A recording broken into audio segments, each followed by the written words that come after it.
Assalamualaikum warahmatullahi wabarakatuh. Selamat datang pada video tugas akhir perencanaan pengembangan jaringan distribusi. Tugas akhir ini dikerjakan secara berkelompok dengan anggota Abdillah Ridho, Bagas Aji Sasongko, dan Robi Alfriansyah. Penelitian tugas akhir perencanaan pengembangan jaringan distribusi ini berlokasi di kota Palembang. Proyek ini berfokus pada penyulang platina dan penyulang Ford PLN UP3 Palembang. Pada bahasan yang pertama, saya akan menjelaskan mengenai analisis pelimpahan sebagian beban untuk meminimalkan rugi daya penyulang platina ke penyulang Ford PT PLN UP3 Palembang. Permasalahan penyulang. Yang pertama, rugi daya pada penyulang platina masih melebihi target rugi daya PT PLN UP3 Palembang. Yang kedua, jatuh tegangan penyulang platina masih di atas batas yang ditentukan dalam SPLN 72 tahun 1987. Penentuan titik pelimpahan penyulang platina dan penyulang Ford menggunakan bantuan algoritma genetika.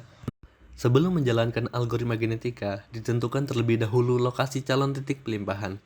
Gambar di samping menunjukkan sepanjang garis kuning adalah calon titik yang akan dipilih untuk melakukan pelimpahan. Penentuan calon titik pelimpahan berdasarkan letak geografis dan jarak terdekat antar penyulang. Selanjutnya, mengisi parameter algoritma genetika berupa ukuran populasi, probabilitas pindah silang, probabilitas mutasi, dan maksimal generasi. Kemudian kita melakukan running algoritma genetika. Setelah dilakukan running, didapatkan titik pelimpahan terbaik yaitu pada bus 248 dan bus 101. Dilakukan simulasi pada software etap. Setelah disimulasi, didapatkan rugi daya penyulang telah sesuai dengan standar dan jatuh tegangan pada penyulang platina masih belum bisa sesuai dengan standar SPLN. Pada bagian kedua, mengenai analisis penambahan recloser guna meminimalkan nilai SAIDI dan SAIFI sebagian beban penyulang platina PT PLN Persero UP3 Palembang akan dibahas oleh Bagas Aji Sasongko. Selanjutnya akan dilakukan analisis penambahan recloser guna meminimalkan SAIDI dan SAIFI penyulang Ford dan sebagian platina dengan software etap. Berdasarkan hasil simulasi didapatkan SAIDI 6,9454 jam per tahun dan SAIFI 2,2756 kali per tahun. Hal ini belum sesuai dengan IEEE 1366/2003 yang menyatakan bahwa SAIDI 2,3 jam per tahun dan SAIFI 1,45 kali per tahun. Serta tidak sesuai dengan Permen ESDM 16 tahun 2020, SAIDI-SAIFI diarahkan 1 jam per tahun dan 1 kali per tahun.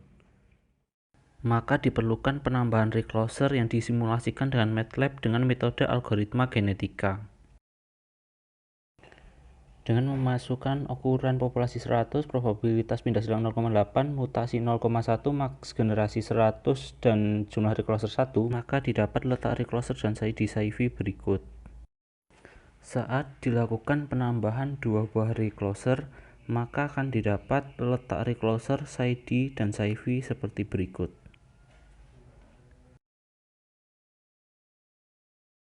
Saat dilakukan penambahan 3 buah recloser, maka didapat letak recloser, SAIDI, dan SAIFI seperti berikut.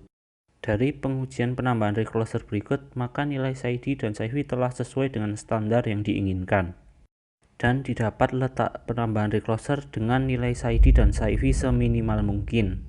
Serta semakin besar nilai fitness-nya, maka nilai SAIDI dan SAIFI semakin kecil.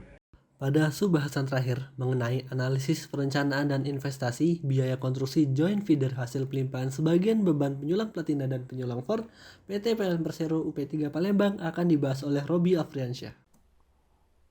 Selanjutnya dilakukan analisis perencanaan konstruksi dan investasi biaya pembangunan saluran joint feeder antara penyulang Ford pada tiang FRD 155 sampai ke penyulang platina pada tiang PLT 231, yang mana pada tiang existing FRD 155 akan ditambahi satu buah konstruksi TM4X dengan 2 isolator pin, serta pada tiang baru T1 akan dilengkapi konstruksi jenis TM3 dengan satu buah guy wire.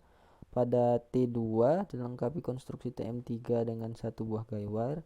Pada T3 dilengkapi satu buah konstruksi TM1 2 strip 1, dan pada T4 dilengkapi konstruksi TM5 dengan satu buah LBS, dan pada tiang existing PLT 231 akan dilengkapi dengan konstruksi TM4X dan 2 buah isolator pin, sehingga Setelah dilakukan perhitungan terhadap biaya perencanaan konstruksi tadi yang berupa biaya pengadaan tiang, biaya konstruksi pada tiang, biaya pengadaan penghantar, biaya sertifikasi layak operasi pada saluran udara tegangan menengah, serta biaya pemasangan aksesoris seperti guy wire dan arrester, didapatkan total biaya perencanaan sebesar Rp595.590.177 dan setelah dikenakan pajak